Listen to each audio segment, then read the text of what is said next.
people commission you to do portraits?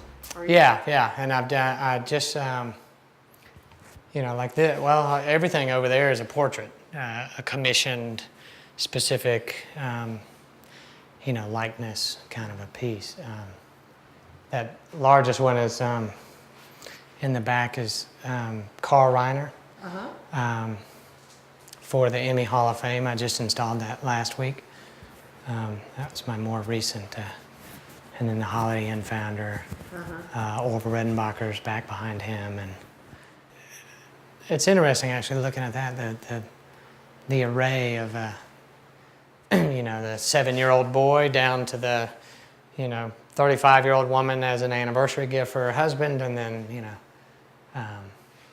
actors, and even the dog's kind of a new new version of a portrait, but actually had a lot of fun with that one. Something kind of pure about the animal that's not polluted with all the mental baggage that humans are. So, what interests me more than that you were at Hollywood was that you left Hollywood, and I would like to know why.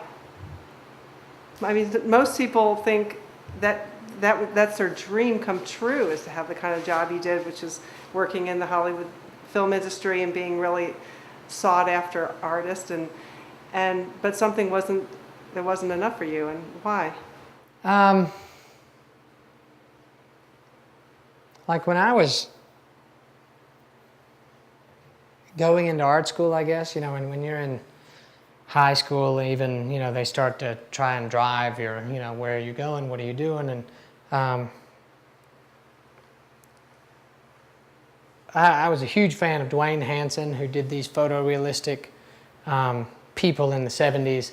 I had like The Tourist, and it's like a kind of an overweight man and woman, they could be on any, t-shirt shop in Florida, and, they just look like people, and I just found that fascinating when I was in high school and going into college, and they were, wanting to steer me, rightly so, what do you want to do?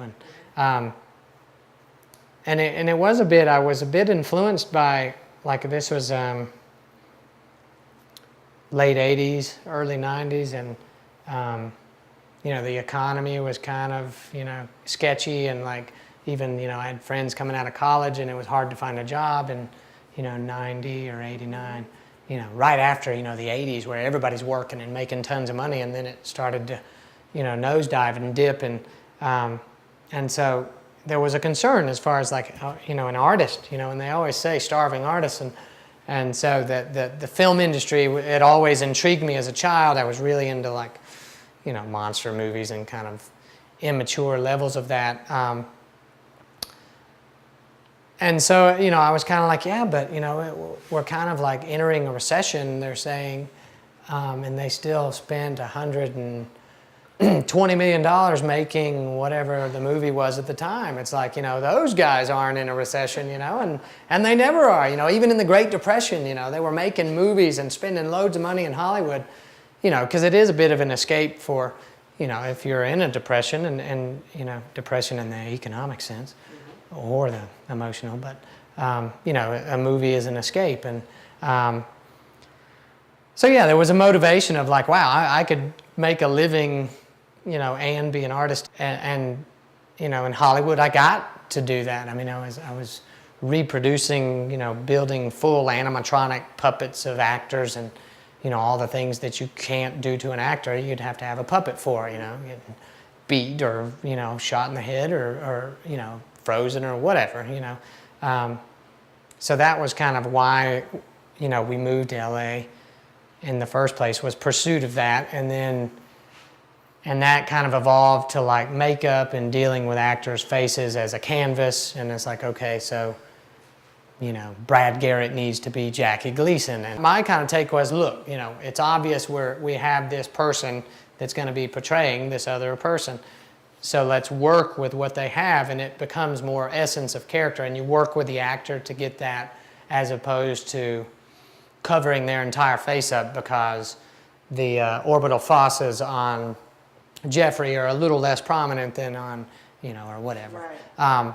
So it became about and working with them and seeing that process as an art form of creating that character, and as we're not doing, an exact duplicate. It doesn't matter. You know, between the actor and the hints and the essence and the flow and the feeling as it's moving, not sitting still, front, three-quarters, side. Oh, that, you know, the contour of the nose there was a little different. It doesn't matter. It becomes about something else. It becomes about the act of acting and being that character. And right about the time that all of that kind of started happening, and I'd kind of built up my reputation and was known with, you know, producers and actors, and was getting requested a lot, and really kind of being successful was kind of the time I was like, you know, if I have to sculpt other, you know, nasolabial fold with individual pores.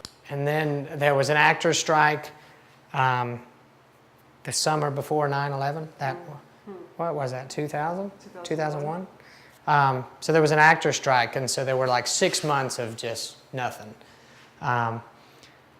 And, you know, we'd saved up for that and everything, and so I started doing some little portraits just as like, you know, like we'd saved up, so I kind of had some free time. So I was like, okay, you know, there's an interesting, you know, take on sculpture that I haven't really been able to explore. Although the stuff I was doing for film and television was kind of living portraits. But so I started kind of doing a portrait during that strike, and just was like, you know, the thing inside me was like, man, you know, this is what you need to focus on. This is what you need to do. So it was just kind of an over dinner decision, like in some, you know, a random November after 9/11, and you know, and that, I think that kind of jolted everybody into like, wow, what's important, you know? Certainly not the things I was thinking about yesterday. You know, there's bigger things at work worldwide, and so I think it was a combination of like all of those things that just, you know, and my wife was very understanding. She didn't really want to move to LA when we were 20, but she did, and you know, and we always had that. I mean, the plan was always to move to Cashers. It's just, how do you get to Cashers? You know, at 20, we're like, we love this place, you know, and we couldn't even, you know, how do you live here? So LA was the route to Cashers. Yeah, you know, it's, geez, who would have thought? I'm not like a person who lives with regrets. I think that you do need to just, like everybody, not everybody, but you know, lots of people are very afraid of the decisions they make, and the worst thing that could happen is it doesn't go the way that you thought it did, but that doesn't even mean it was a bad. Right. Well, and even that Eckhart Tolle, you know, saying it's only a problem because you thought it was going to go another way, and you know, and that, I mean, that's how I've always lived, and that was kind of the motivation. Is, you know, like I spoke at the. You know, I literally drove a U-Haul with my Ford Explorer behind it, you know, to the Academy of Arts and Sciences building in Hollywood. Made a speech for Beautiful Mind in Hannibal, and then got in the U-Haul and drove away, you know, and it was great, you know, it was the greatest, you know, and I was coming out of there, and, you know, and I was, you know, again, you know, so young to be up there speaking anyway, and, you know, and so, you know, all these magazines and whatever interviewing, and they're like, well, you know, what are you doing now? And I'm like, I'm actually moving to North Carolina.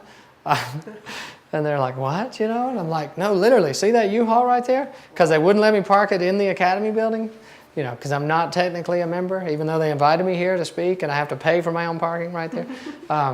You know, and it was a great feeling. And you know, life's about, I think, being happy, and so it's like, and kind of following this, you know.